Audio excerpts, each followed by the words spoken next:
Hey guys, I'm so excited to be doing this video for you today. Thinkific has recently come out with their new community feature, which I know a lot of you have been waiting for, and it's a great addition to the learning management system or the platform that we currently work with to host our courses and membership sites and so on. So for those of you who don't know me, my name is Garnett. I'm the owner of Brainy, and we provide training and support for novice course creators to get their course online and into the hands of their buyers. So today I'm going to take you behind the scenes of this brand new feature, which was only released a few days ago, and we'll look at some of the features that it has currently, some of the features that would be nice to have, how to set up a community. We're going to cover all of that in this video. So let's get going.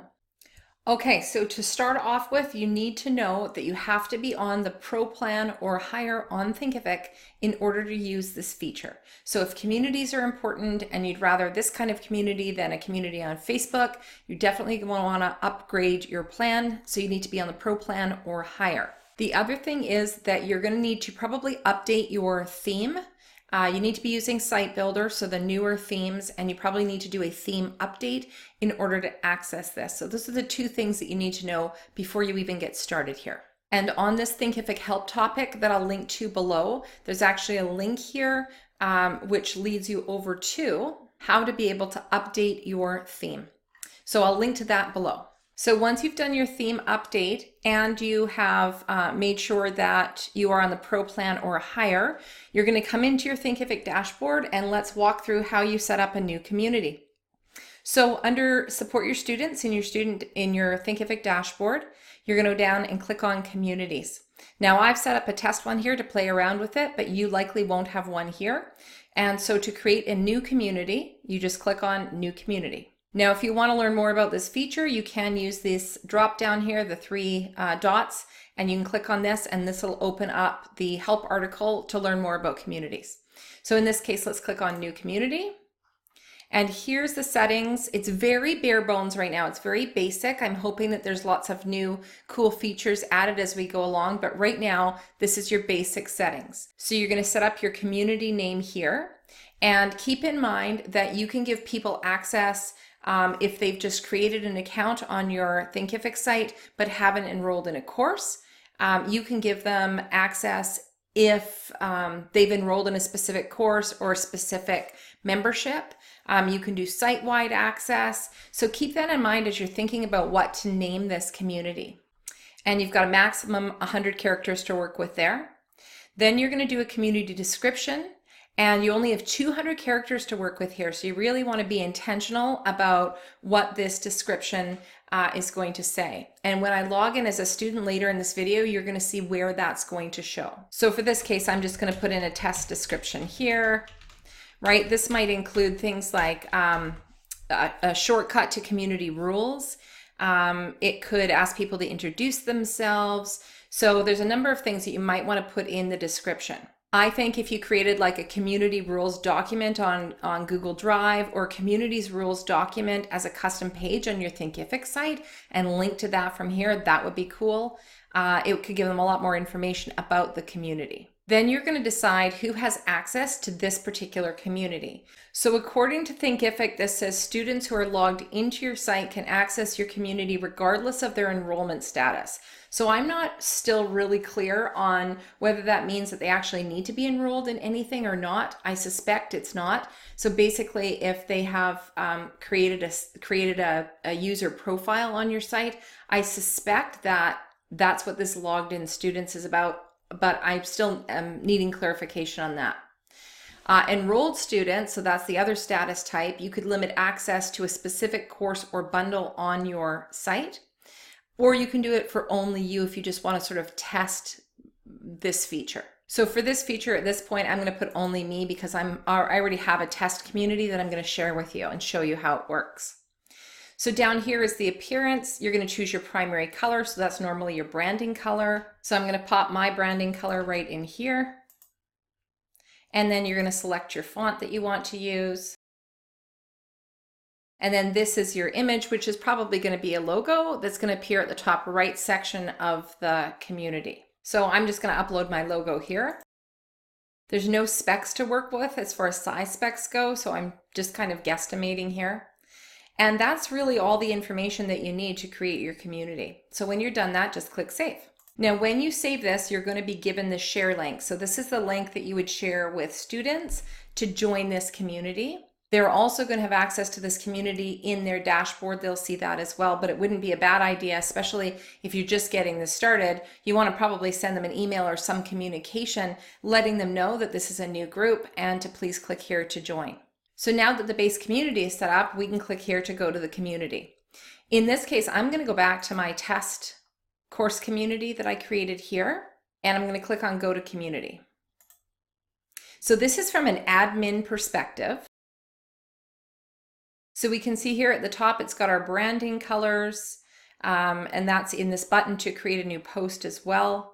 This is the description. So we talked about where the description is going to go. That's going to go right here. This is going to be the name of your community, and this is going to be the image that you upload.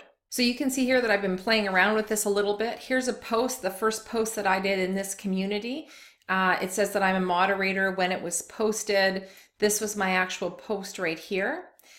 And then I went in as a student and left a reply to that post. This is one that I posted as a tester, and then as a moderator, I left a comment. So basically what happens is, you know, it's a little unlike Facebook in many ways. I know a lot of you use Facebook groups. This is quite different. This is a very closed community. There's no distractions with other, social media popping up in their face. They are, very much focused in this community. So if you want to see a comment or you want to comment on a post as a student or as a member of this community, then you click on comment or you click on the post, and then you can go in and add your comment here. So I could add a comment now as the moderator. Awesome to see you here. And I could post a comment. Now, when you are commenting on a post, it looks like that you do not have the option to add things like emojis or files or images or videos. It's very text-based. Now we could probably leave a link. Let's just try this here. Yeah, we can add a link here. So that does show up as a hyperlink. So you can leave links, but no images, videos, or files. The other thing is if you, often when you're commenting on something, or if you're not commenting on something, you either want to follow this post and get notifications as other people leave comments, or you don't. And in that case, we can actually click unfollow, and we won't get notifications of any more comments on this particular post. Now, as an administrator, I can go to any post and click on the three dots at the top and delete it. I, though, can also pin a post. So from a community member, I can actually pin a post so that it would be the first thing that community members see when they log into the community. Let's go back to all posts here. Now, when I'm creating a new post as a moderator and as a community member, I've got a few more options. So let's create a new post as an administrator here. And you're going to write your post in here. And here you can either add an image, a video, a file, or a link. So I could put a link in and I could put an image, video, or file. But if I go to drop an image in, then the option to add a video or a file is gone.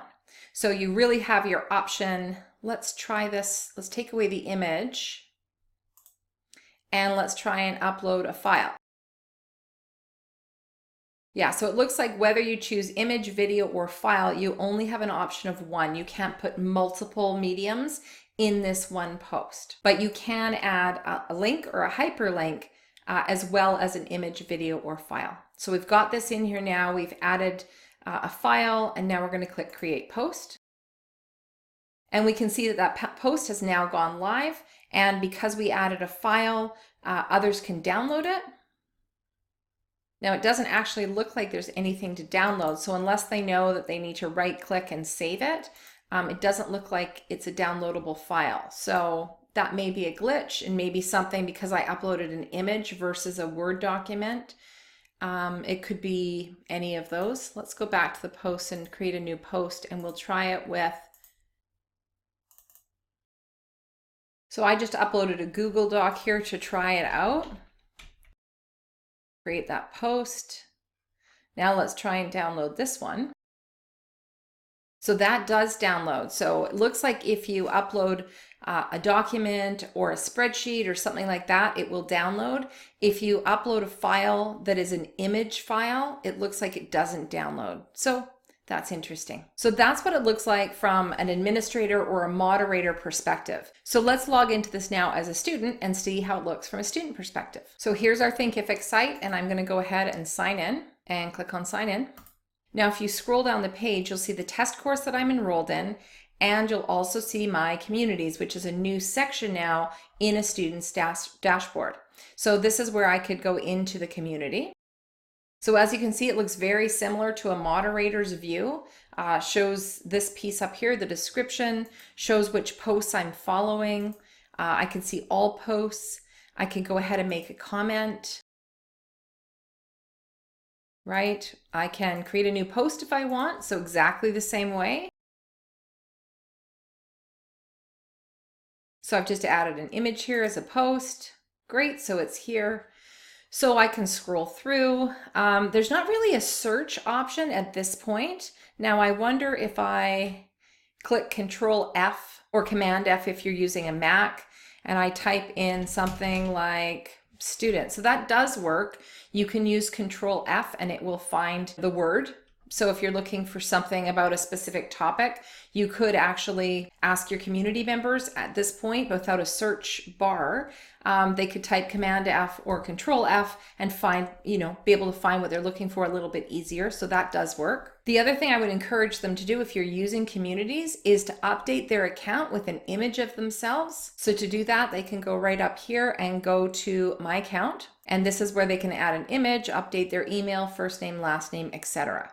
It'll make it a little more engaging if people can see who they're actually speaking with or conversing with or having a dialogue with in that community. Now, I did something earlier as a test, and I kind of think that this would be a cool thing to be able to do. Let me sign out of here.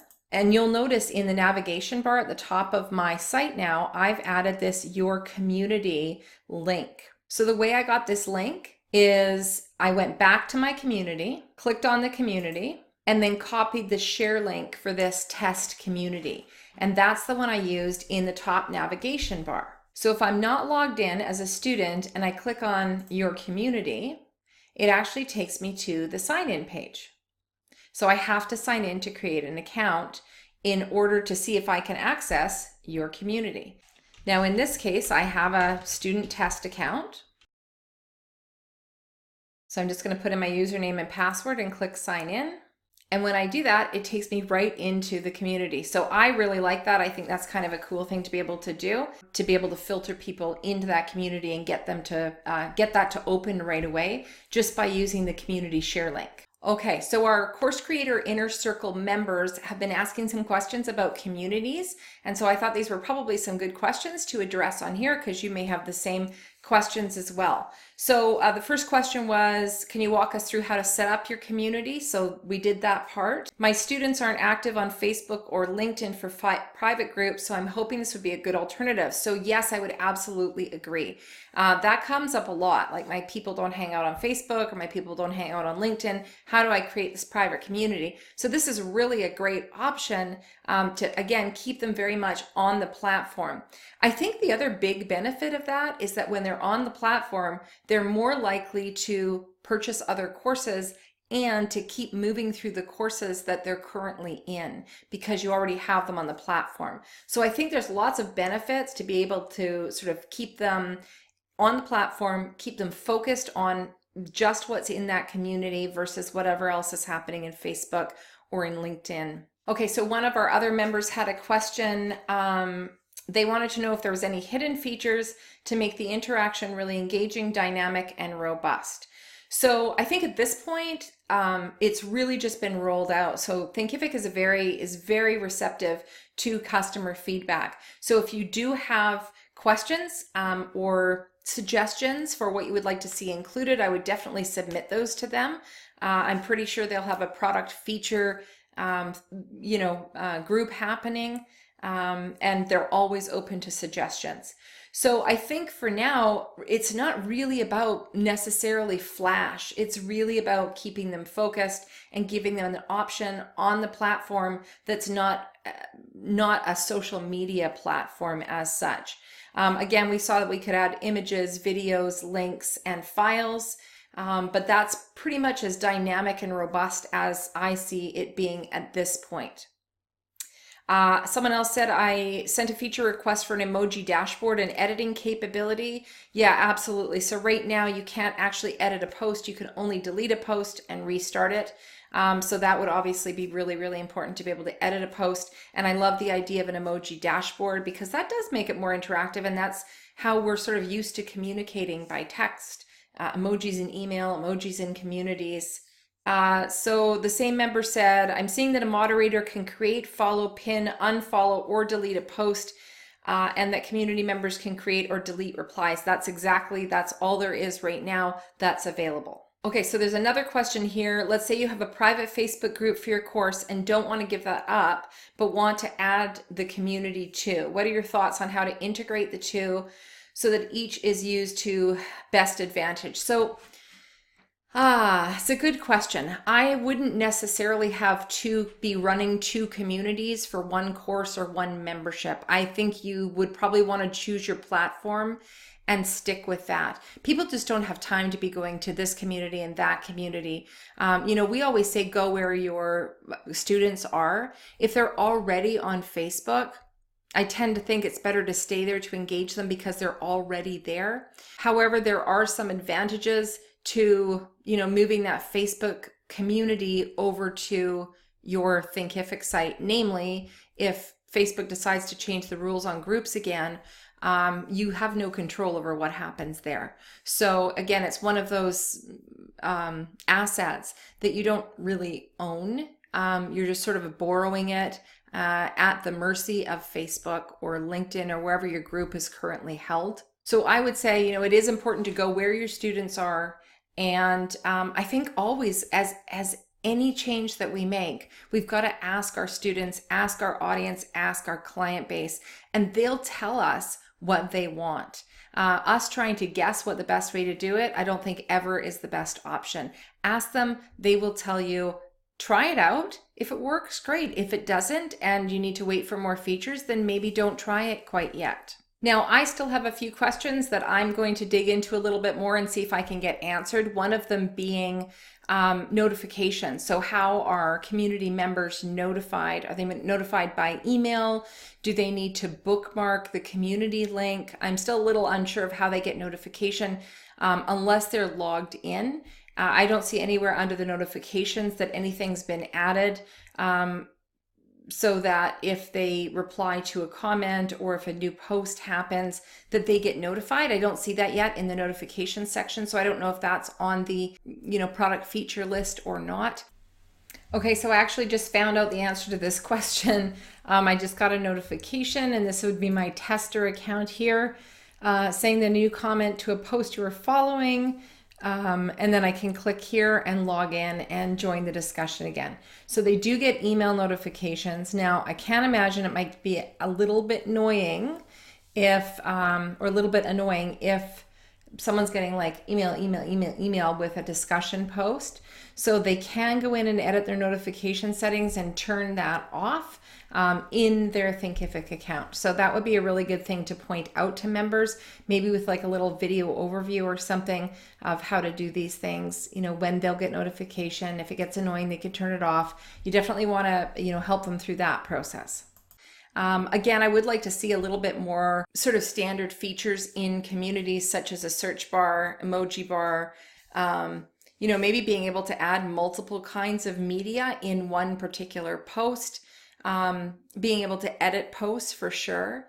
potentially even be able to sort by categories or folders so that people can find what they're looking for a little easier. So as I said, I'm sure that Thinkific will be building on this as they get more customer feedback. If you have certain features that you think would be really great for the communities feature on Thinkific, leave a comment below, and I'll certainly be submitting mine as well. But I'd love to hear what you think. Is community something that you will be using? Will you be switching from another platform? And if so, which one? And what features would you love to see in Thinkific's communities now? So if you're not yet subscribed to my channel, make sure that you hit the subscribe link and the little bell, which will notify you as I publish new videos. See you next time.